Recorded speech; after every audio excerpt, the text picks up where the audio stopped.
Bueno, para continuar con las charlas que tenemos, nos encontramos ahora con la segunda parte de pared abdominal, que corresponde al conducto inguinal y otros puntos débiles de la pared abdominal. Igualmente, este contenido pertenece a la unidad terminal 1, donde vamos a describir todos los puntos débiles de la pared abdominal, y aquí igualmente tenemos la literatura a consultar para este tema. Repasamos nuevamente nuestro esquema. En la clase anterior describimos el área superficial del abdomen, las paredes abdominales, donde se describieron los músculos anchos y la vaina de los rectos, y en esta oportunidad vamos a conversar del conducto inguinal y otros puntos débiles de la pared abdominal. Los puntos débiles de la pared abdominal descritos son 7. Desde lo más frecuente a lo menos frecuente tenemos el conducto inguinal, el anillo umbilical, el anillo crural, la línea alba, el triángulo de Jean-Louis Petit, el cuadrilátero de Greenfield y la línea semilunar de Stiglitz. Comenzaremos por el principal, que está descrito como una región completamente independiente que corresponde al conducto inguinal. El conducto inguinal tiene una situación inferior a los músculos anchos del abdomen, inferolateral, hacia la raíz o la emergencia de los miembros inferiores a cada lado, con una dirección de un eje oblicuo que está descrito de arriba hacia abajo, de medial a lateral, de posterior hacia anterior, donde se describe que va desde la espina ilíaca anterosuperior de la pelvis hasta el tubérculo del pubis, en este sentido exactamente.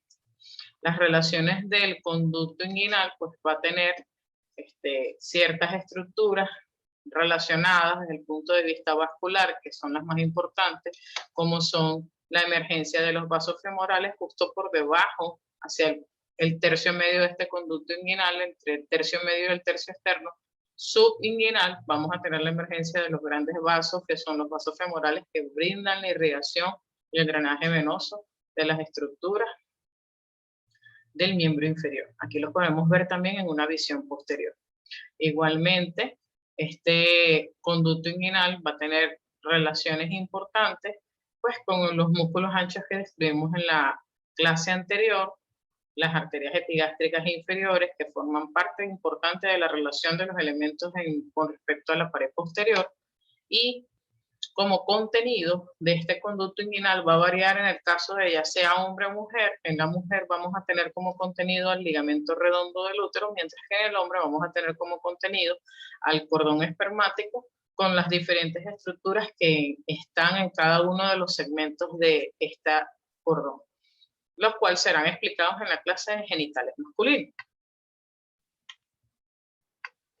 Como contenido y continente, porque está descrito como una estructura, un área anatómica, nosotros, además de las sinonimias o las diferencias que van a presentarse de acuerdo al sexo que ya mencionamos, forman parte del contenido de este conducto inguinal 3 nervios que están en relación a las estructuras genitales. Estos 3 nervios van a ser las ramas genitales del nervio abdominogenital mayor, rama genital del nervio abdominogenital menor, y también la rama genital del nervio crural. Estas 3 estructuras, las dos ramas de los abdominos genitales van a estar anterolaterales al cordón espermático o el ligamento redondo, y la rama genital del genito crural sí se encuentra posterior a esta estructura que va a discurrir en todo su trayecto. El continente, y para hablar de continente nosotros tendremos que describir que la forma tridimensional de este conducto inguinal es de un paralelepípedo, donde vamos a tener 4 paredes y 2 orificios. Entonces, nosotros vamos a tener una serie de estructuras que son la pared anterior, que es la que está retirada aquí por el corte. Esta pared anterior va a corresponder a la ponderosis del oblicuo mayor del abdomen, y vamos a tener una pared inferior o piso que está constituida por el ligamento inguinal, que si recuerdan la clase anterior también es un derivado de la misma ponderosis del oblicuo mayor. Vamos a tener una pared superior que está constituida por esta estructura, que es la inserción inferior de los otros 2 músculos anchos que constituye el tendón conjunto. Y vamos a tener una pared posterior, ¿verdad?, que tiene una conformación anatómica muy particular. Esta pared posterior se va a dividir a su vez en un segmento externo y en un segmento interno. En el segmento externo, la pared posterior está constituida exclusivamente por fascias transversales, lo cual hace que esta zona sea una zona de debilidad. Aquellas acciones que conlleven a aumentar la presión intraabdominal pueden conllevar a que ese segmento externo, que está solamente revestido de fascias transversales, simplemente se rompa.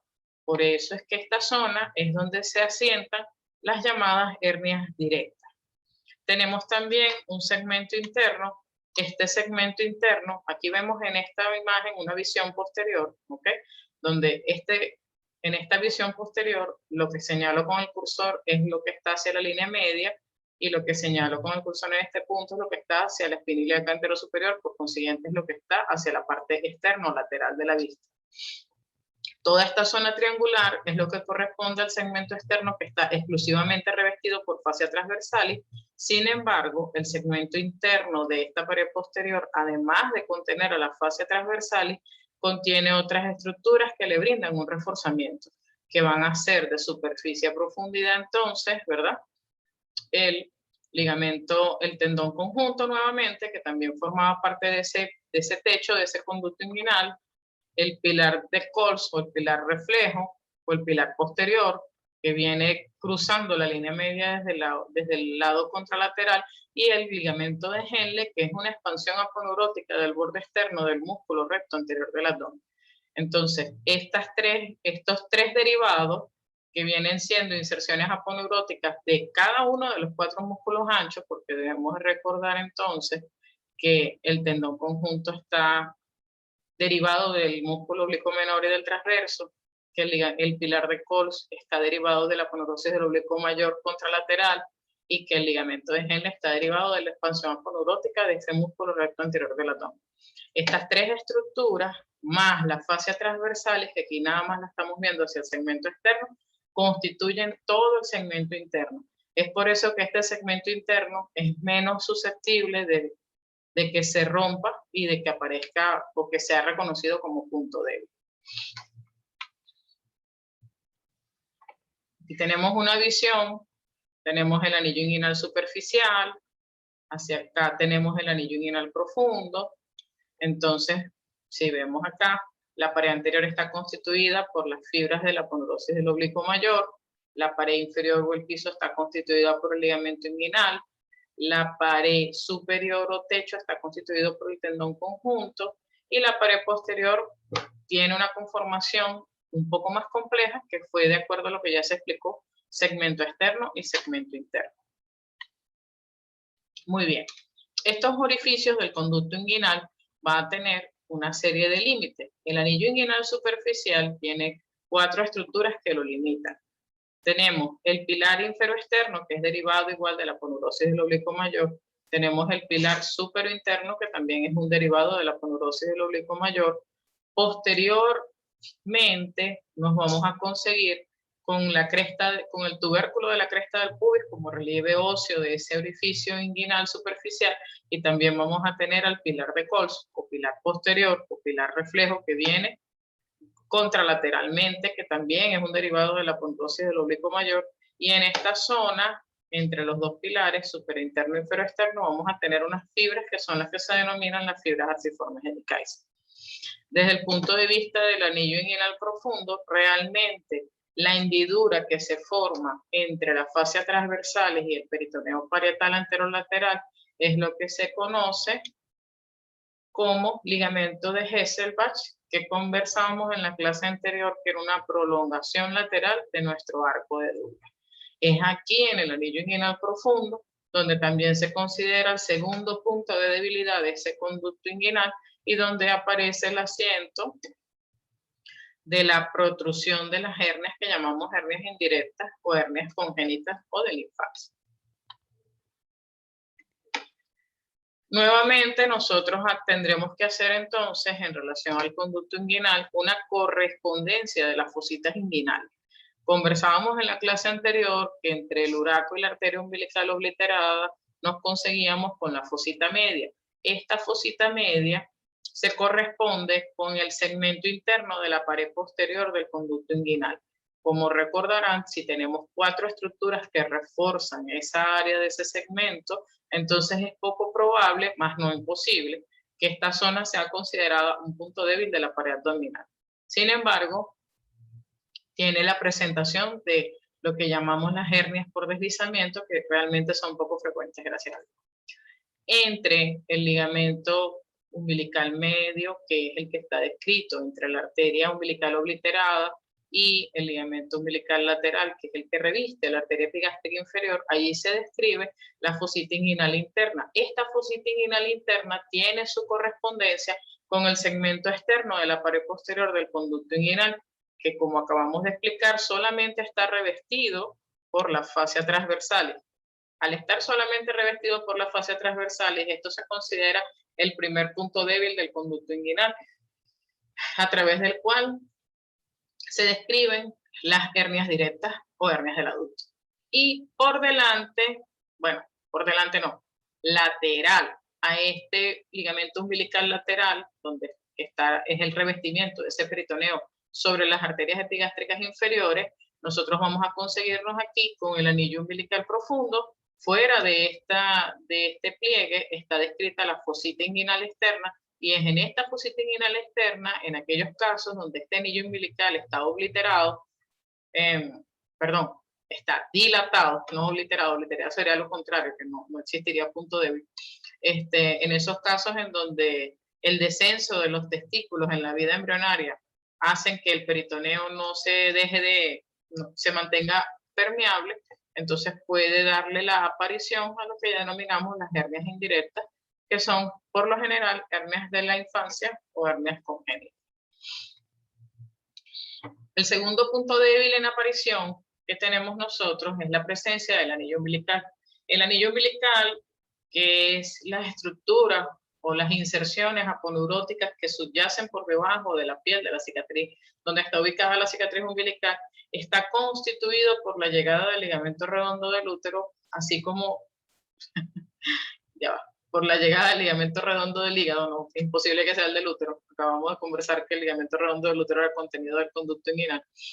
Es la llegada del ligamento redondo del hígado desde el punto de vista superior, y desde el punto de vista inferior va a estar constituido por la llegada de ambas arterias umbilicales obliteradas y la llegada del ureter. Estas 4 estructuras se fusionan y forman a su vez la disposición de un anillo o un rodete umbilical que puede o no estar permeable. Cuando este anillo está permeable, este surco que está aquí, hay pérdida de la continuidad del surco, y la aponeurosis umbilical, que también es una estructura delgada laxa que va a estar justo por detrás de la fusión de estas 4 estructuras, puede tener una disposición no uniforme. Es decir, en algunos pacientes o en algunas personas, la aponeurosis no está cubriendo todo este anillo umbilical, sino que más bien la misma se dispone superior al anillo umbilical o inferior al anillo umbilical, lo cual le genera ciertos grados de debilidad, y es por eso que se hace permeable. Muy bien. El tercer punto débil de la pared abdominal es lo que se constituye como el anillo crural. Recordemos entonces, esto es una visión posterior del ligamento inguinal. Lo que se encuentra por encima del ligamento inguinal es lo que constituye al conducto inguinal, que ya lo describimos, y lo que se encuentra por debajo del ligamento inguinal es lo que constituye al anillo crural. Este anillo crural va a tener 2 lagunas. Va a tener una laguna neuromuscular que está ocupada prácticamente por la totalidad del músculo iliozoa, o psoas ilíaco, como también lo quieran identificar, y por las estructuras nerviosas que vienen del plexo lumbar hacia el miembro inferior. Sin embargo, tenemos una laguna vascular, ¿verdad? En esta laguna vascular se describe un anillo bien circunscrito y delimitado por 4 estructuras, a través del cual, además del paso de los vasos femorales hacia el miembro inferior, también puede conseguirse ciertas debilidades que permitan la salida de algún segmento del contenido de la cavidad abdominal hacia esta zona. Entonces, este anillo crural va a estar delimitado por 4 estructuras. Vamos a tener una pared posterior inferior que es netamente ósea y que se refiere a la rama iliopubiana, a la rama transversal del pubis, ¿ok? Vamos a tener una pared anterosuperior que está definida por el ligamento inguinal.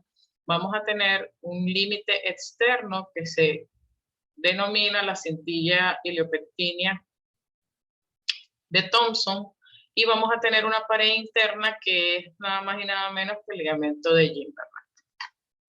A través de esta zona, que es lo que está descrito con el número 6 en esta imagen, es el anillo crural, y a través de él, generalmente es más común en las mujeres, de acuerdo a las disposiciones óseas de la pelvis femenina, es un punto débil donde aparecen las hernias crurales. También tenemos dos líneas importantes, es la línea alba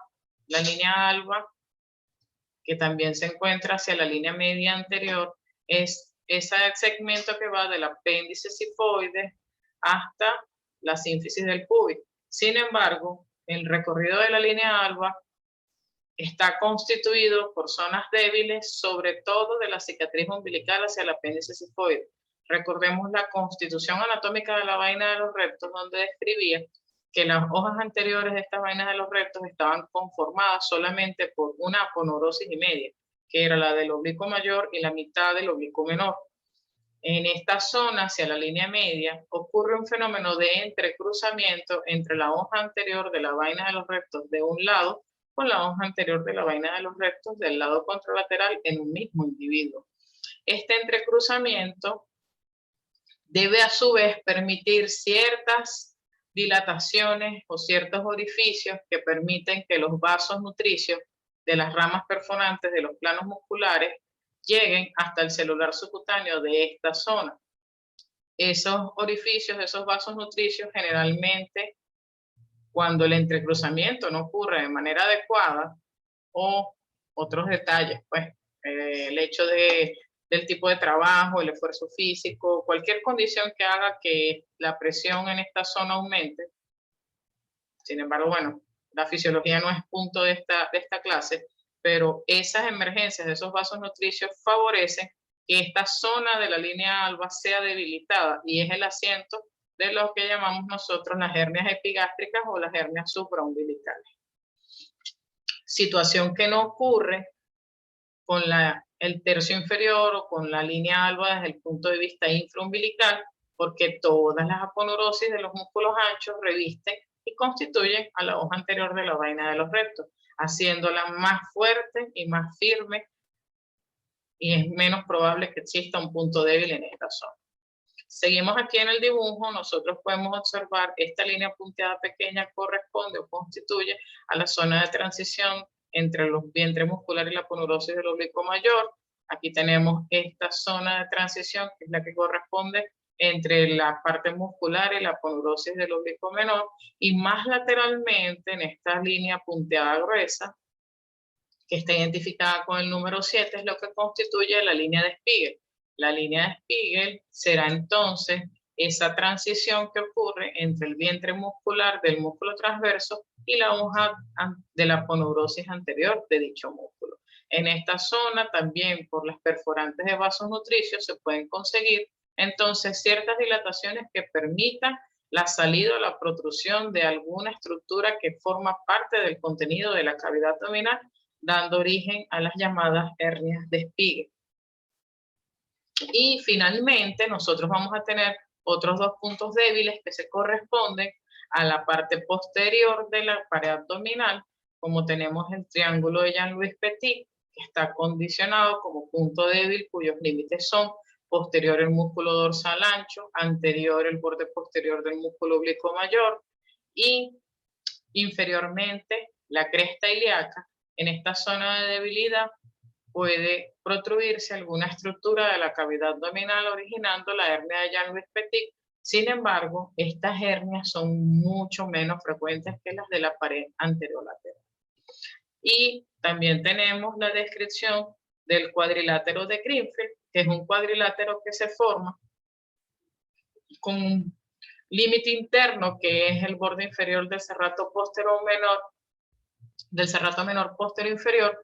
Tenemos el borde inferior de la costilla de la 12ª costilla, Tendremos también otro de esos límites, el músculo dorsal ancho, y aquí tenemos rechazado el borde externo de la masa común de los músculos de la eminencia lumbar.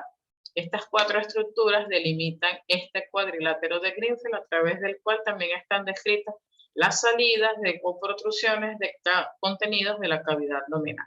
Sin embargo, esta zona delimita más que con la cavidad abdominal, con la cavidad retroperitoneal.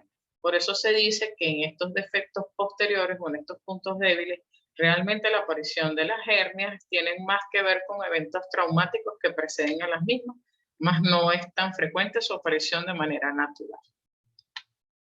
Muchas gracias. ¿Estaba más corto? ¿Ya? Sí, súper corta. Y no me pasó.